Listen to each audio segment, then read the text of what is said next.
and welcome to our series which is over the summer, which is called Let's Discuss, where we're going to be going through a range of West Ham topics to keep you hopefully remotely entertained. I've got Tom here and I've got Nick, who you'll probably recognise from West Ham Fan TV, who's got our website gonzohammerschat.com. Check out, the link is below. And in this episode we're going to be talking about the stadium and season ticket renewals, etc. So Tom, what's your thoughts on it? It's been a year in the new gaff now. What's your opinion of it? Has it changed since the start of the season? With regards to stewarding and things like that, Everything. Yeah, it has changed. The beginning of the season, they didn't know what was going on. There was fights going on left, right, centre. The Chelsea game was the main one, wasn't it? We went Chelsea game. Yeah, it was like a war zone really inside that stadium. I've been totally honest with you, it was like a war zone. There's people punching the crowd. Well, Middlesbrough, they were fighting amongst themselves. You know what I mean? West Ham were fighting amongst themselves at some point. So yeah, it has got a lot better because now that doesn't go on. They've improved, but should that have been in place at the start of the season, 100%. Yeah, we shouldn't have gone into that stadium, and then for them to realise the problems and then sort them out, because you're putting people's lives potentially at risk. They tried to work it out themselves, didn't they? They put these hit squads in. Yeah. I was told they were MMA boys. You know what I mean? And all that crap. You know, coming in, taking people out, and all that. Now that did the club no good at all. Yeah. Do you know what I mean? So they soon scrapped that. You know, I mean, some guy wants to come and fight me, I'm going to fight him. You know what I mean? But they, you know, what's that impression straight away? I get told that there's going to be a hit squad of MMA fighters, like coming in, getting you out, and taking you out. The response unit, the club called it. Well, Nick, you know what I mean? Yeah. And what's that saying to me as a fan? I'm a response fan's going to come and have a do with me. One of the cases was one of the guys. They picked on one guy because he was standing up, and he had a heart problem. Yeah. 3 or 4 weeks ago, he had about an operation, and they didn't know. They obviously tried removing him, but his boys, his sons and that were behind him. No, you're not doing it, and it kicked off. Yeah, and it kicked off. They weren't professional. You see, they learned. The first lot of stewards were immature. They were young. They were not experienced in football crowd. Then they thought they'd go overkill. They get these response units in. They called them response. They had them on the back of the top. Response unit, in, out. You know what I mean? Do the business. And that caused trouble because, like you say, people reacted to it. Now, it seems like I've got some decent stewards. Even after that, the second lot, they had people in there videoing people. Oh yeah, someone's videoing me, my back's up. Yeah. You know what I mean? Yeah. Even when the coppers are videoing me, I'm like, what are you videoing me for? Do you know what I mean? And they're doing it. The club, my club, is doing that on me to get evidence. We know of people. I know of Baz. Everyone knows Baz. West Ham Baz. Every game, diehard West Ham. He's getting grief. He's getting some monkey in his face giving it that. You know what I mean? Videoing him. You know, seeing what he's doing. The boys only having banter. I think he got a ban or something, you know what I mean? He's been moved, yeah, and Baz has been forced to move from to the side stadium. And he's the most harmless bloke I've ever met. He's a lovely bloke. Do you know what I mean? He's just banter. But the problem is, because a steward can't handle it. The reason they're giving it is, the reason they're saying it is because of the coin throwing. I think it was to do with the coin throwing. They got a video, make sure there's no coin throwing. But it took them like 12 games to sort of work out there was no coin throwing from the West Ham boys. So why did it take so long? You're pissing us off because everyone's going to get the backup in the 1-1-4, 1-3. They're all getting videoed. It's not good enough. Do you think the whole lot over the season has just been a bit of incompetence, naive? The first half of the season, I'd say. The first half of the season, I would say it's incompetence, and the fact they didn't know. They've never had football there. Yeah. They've had concerts and whatever else, but they didn't know. And it's new for everyone. But should that have been? Should we have maybe had like sort of? I personally think we should have another year at the bowling ground. This is how I feel about it. We should have another year at the bowling ground, and then we should have like FA Cup games over here or certain games. Or the stewards from here over Upton Park. If we'd have had FA Cup games, or we'd have had the Chelsea game over here, and then all that would have kicked off. Oh, we can't have that. So I think we should maybe have another year, and then it can all get installed properly for then like this season we go into. I honestly do believe the stewarding is the key, because if you treat like an animal, you behave like an animal. Yeah. Do you know what I mean? And the police realise that now, but the stewards, the ones they got in at first were, you know what I mean? They were a joke. Like, you know what I mean? They were a joke. They were concert, like they were athletics. Yeah, they're used to Justin Bieber. You know what I mean? Little girls going like that. Athletics, you know what I mean? Usain Bolt doing under and the mums going like that. We're talking football fans now. We're not animals, but we are more hyper. We're more passionate. There's adrenaline. There's an adrenaline. It kicks it. It kicks it, doesn't it? It's tribal. You got Tottenham. You got Chelsea turn up. We had Chelsea midweek. It was one of the best atmospheres. You know what I mean? Because you're tribal. You're giving it out. You know, and the stewards at that time did not understand that, and you know, it's not that, Nick, right? Every football fan, doesn't matter if you're a 30-year-old or 40-year-old, 50-year-old, when you've had 6 or 7 beers in you, you are like a child. If someone says that you can't do something, you're going to go, I can do that. It's this simple sort of. So as a steward at Upton Park, they realise that. A lot of guys turn up in the chicken run. They obviously had a few beers all day, been out in the beer all day. You know what? We're going to let them have a bit of like leeway. There's a line. Let's be honest. The stewards at the chicken run were brilliant, mate. They were. You know what I mean? Every steward at Upton Park was. The thing is, because they're football stewards, they knew it. Right? I don't think personally that the club took enough football stewards over from Upton Park, because obviously they paid them off for whatever reason we don't know about, wages, whatever it was going on with them. So do you know what though? Thinking about it, mate, I think we should take a little bit of responsibility for ourselves. You know what I mean? We came here a negative. A lot of us came here a little bit. Who are you? You know what I mean? Who are you? You're not West Ham. You're not a steward from West Ham. Who are you? Some bloke telling me. Do you know what I mean? Moving me on. Well, who are you, son? You know what I mean? Yeah. So we get aggressive as well towards that. So we've got to take some responsibility as fans. You know what I mean? Would you say the migration policy had a lot to do with that, mixing the standards with the sitters, etc.? And when you first rocked up, there was a lot of. Yes, in a ways, yeah, I agree. Because the thing is, they didn't move. I think they should have moved. Yeah, blocks of fans, because you know I was in the chicken one. I've sat in nights. I hated it. You know, I've been used to standing so many years. It took you a full year to get used to 1966, didn't it? Where we are. It did. Yeah, it took you a full year. It took me a full year.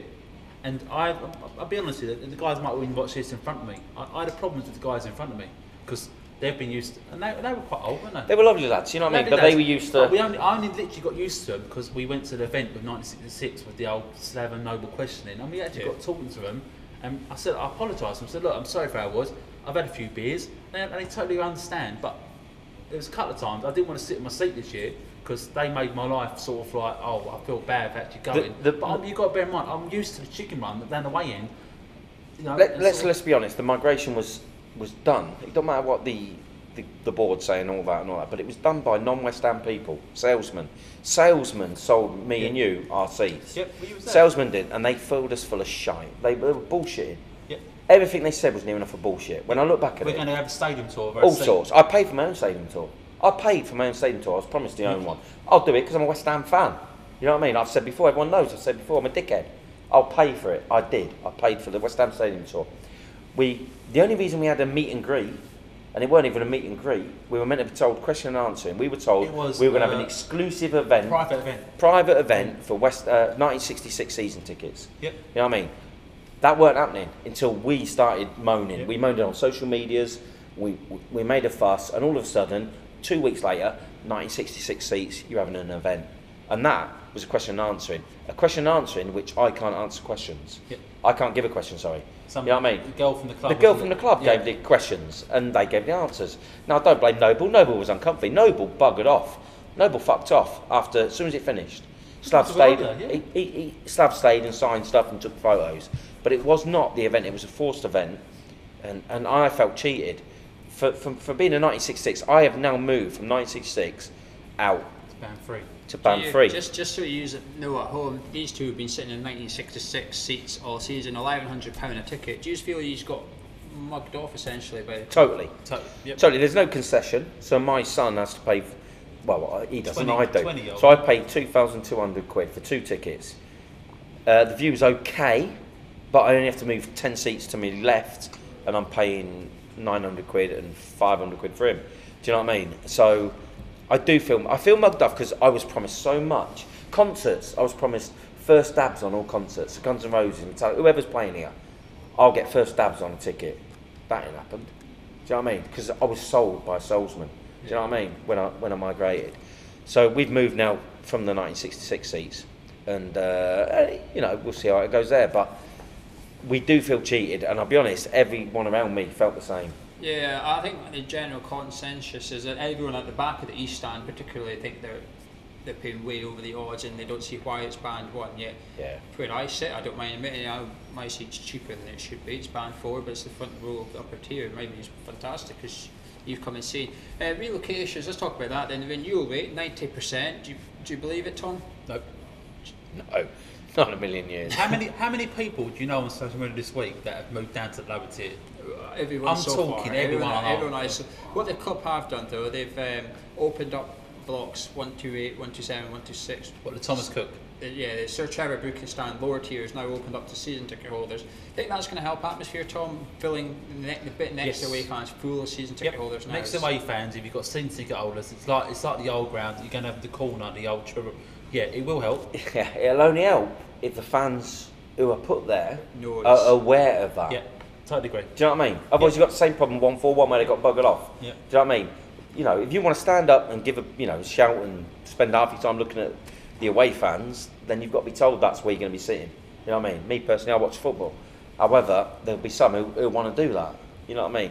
But if you're not told that, so if I could have been with my sons buying the tickets, and I'd have bought them tickets, and everyone's standing up giving abuse over there instead of watching the match, I'd have got pissed off.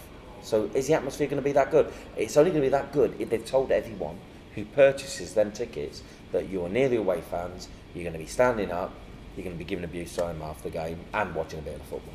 You know what I mean? If they haven't said that, which they haven't done, let's be honest, then it's going to be no different, mate. You're going to get a lot of people sitting there complaining this year. They'll be going, well, there's those that do sit there. There is some season ticket holders already in those blocks. Some of them have been sitting all season because I sit above them. Those areas are not all standing. So there's people that may have renewed that were sitting last season and are now getting standers coming in about them. I think the only way we can solve that, and that is football in general, is we need safe standing. Yeah. We need the safe standing areas, and then you're standing. So the likes of me and Tom who wish to stand can stand in these areas.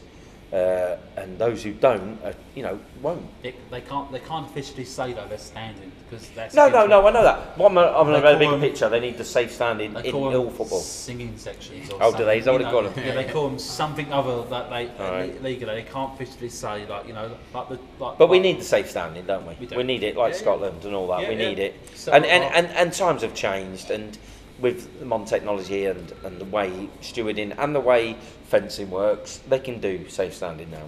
And it'll be no bother. We'll start wrapping this one up. You're quite positive about the stadium as a whole, though. Is it home to you yet, or is it? No, I've spoken to you before to you about this personally. I came here with an open heart. You know what I mean? It's not the same. So I knew it wasn't the same. I came here knowing it wasn't the same, and I've given it a fair crack of the whip. I've got my own routine now. It's taken me a year to do the routine. I like to drink on the high street. I like to walk over to Roman Road to get me food before, and I like to come to the game after. So I've got my routine now. I'm quite happy. A lot of people look at it in rose-tinted glances. You know what I mean? I'd love to stay at Upton Park. I'd love to have been there forever. And I'll be honest, for me it was Upton Park. It wasn't the bowling. It was we always called it Upton Park. You know what I mean? Yeah. I'd go to, but it was a nightmare for me to get out of. It was a nightmare for me to get food. Nathan's queue was fucking half a mile away, you know what I mean? So I never used to go there anyway. I used to go to the East End one further down Barking Road. But you make your own. It's an excuse for all those West Ham fans who don't come. It's an excuse not to come. I made my own new routines. I meet Tom in certain pubs, have a few beers with Tom. I meet the West Ham lads, meet you. You know what I mean? Have a few beers. You move somewhere else. You make your own routines in life, you know what I mean? And things change, you know what I mean? If I wanted to drink at the old social club, I'll still go down there. It's a tube. It's fucking £1.30 on the tube. It's nothing. I'll go there, have a few beers, or East Ham, and then come up. So, for me, it's not an issue. I don't drink at the Westfield. They're not welcoming. It's not pleasant. So, I don't go there. Yeah. You know what I mean? I'm paying £5 a pint, you know what I mean? We're in this gaff tonight. Posh gaff. I ain't going to come in match day. It's too expensive. I'll go on the main street, I'll go to the side, or whatever, you know what I mean? It's all personal preference, but you find your own routine, you find your own way, do you know what I mean? You like how to get to the ground, how to leave the ground, you know what I mean? So it's one of them. I don't mind it. I don't like the inside, I don't eat here, I don't drink there. So they need to look at that. Yeah. It's far too expensive. You know, if I take my grandchildren here, and he wants to eat £30 just for you both to get a bit of grub. It's a massive amount. We've got fish and chips, like you say, £30. It's too much. You know what I mean? It's far too much. So, but it's good to see some of the old. I see some of the old boys meet. Those who are they're not aware. If you go to the programme shop near the ground, near the club shop, you got Alan Whips there. You got he's one of the old programme boys from West Ham. he has the curtains. He also has helping him. I can't remember his name, but he used to have the stall outside Upton Park. You know, selling programs. Yeah. He still gives you his card. If you want any old programs, he'll sort you out. So some of the old boys are still here, which is nice. We just need to bring them closer if we can. The club need to. The club need to reach out a little bit. Yeah, I think so. There's a few others, isn't there? You know what I mean? There's a few other boys, you know, over land and sea. You know, I used to see him every week. You know, he's doing his reggae thing now, which is quite good. You know what I mean? I quite enjoy it. But I'd love to see him here on a step ladder. You know, it's part of it. Getting me sweets. I ain't getting sweets from this muppet down here. This muppet down here charges about £2 for a couple of cola bottles. You know what I mean? I used to get my sweets across on Green Street. It was nothing for the kids. Yeah. You know, and I get me program, see the program man, sort him out, see Olas. Yeah, you got change from your £20 for a day out essentially. Now it's £20 just for it's too much. Fish and chips. But the club say they don't own it, so it's not their problem. So. Yeah. Tom, what about yourself? I mean, you were quite against the ground at the start of the season. Does it help that you've migrated? Are you looking forward to next season now that you've relocated and got out of 1966? To be honest with you, I've only relocated because the fact that Nick, when he ran up, we brought our season tickets together from the old grounds to new grounds, and my actual day was about 3 or 4 days after that day. Even though you paid actually before I did? Yeah. For whatever reasons, I'm not going to discuss it, because obviously I don't know. You're an ugly cunt, I'm good looking, that's what it is. No, for whatever reason is, for some reason they said that I've got to move on the Friday, but Nick was at his appointment on the Tuesday or Wednesday. Wednesday. So 2 days before me. So Nick, lucky enough, he got someone on the phone that was understand the situation. She could see that we brought it together, we got waiting together. So she moved us. So I didn't have to ring up the Friday because Nick got me sorted out the Wednesday. But there was a lot of people out there. And it's been very, very good, the relocation process. There's a lot of positive about it, but I don't think they've done enough. Because no offence, like yourself, your first year of a full season ticket, you've landed on your feet. You've got £500 a year. You've got $600, whatever it is, front row, logical. But there's me and Nick. I've been in the seat. I've been in the chicken run for so many years. I've gone over there, paid £1,100, and then they're basically telling me I've got to pay in March a full price, £1,100. Yeah. And that's what I've got beef about, because I've been totally honest with you, we're all working class. I didn't have £1,100 in March, you know. So I took out the finance option, and I've already paid near enough for my full season ticket at the moment anyway, in finance payments. But by March, I've still got like 6 away games to go or whatever, because I go home and away. And it's a lot of money, you know. They're asking me to pay up £1,100. It's because the only reason I've done that because obviously I wanted the first season to suss out where we're at, and they told us we can move no problem in the season. But then we get told in March if you want to get moved, you've got to pay up. You've got to pay up front. You've got to pay up front. If you can't get moved, you have to stay where you are. It's fine if you was paying for about £500-600. You can sort of alright. Well, I had 2,200. I had 2,200 to pay within a couple of weeks. Between the two of us, we had to renew £3,300 It's ridiculous. To be able to move. Yeah. Is that acceptable? No, I don't think it's not. I think it's not. You know what, Joe? It's an absolute pathetic joke. Actually, think about it. He's 2 tickets, my ticket, £3,000. It's a joke. I don't think it matters how much your season ticket costs, even if it was only £289. Yeah. I don't think you should be asked to pay it in March if you want to move. I don't think that's fair. No. I think it should be service or something. You're 100% right. It's 100%. You know, it depends what you could. I could afford to pay it. I paid it. Yeah, but there's so many who struggle to pay half that. Mine's £500. I wouldn't have been able to pay it. You know, I didn't pay it until a week after the season finished, because that's when I could afford to pay. Let's be honest, football's a luxury. It's a luxury in life. You have rent, poll tax, living, food, water, woman. You know what I mean? You have them all. You know what I mean? Yeah. Football is our luxury. It's our escapism. It's our luxury. You know what I mean? So to ask us like, it's hard work. There'll be a lot of lads who we both know one who's making excuses not to renew, and I'll be honest, he can't afford it. Yeah. He cannot afford to pay his £2,000 or whatever it is season ticket.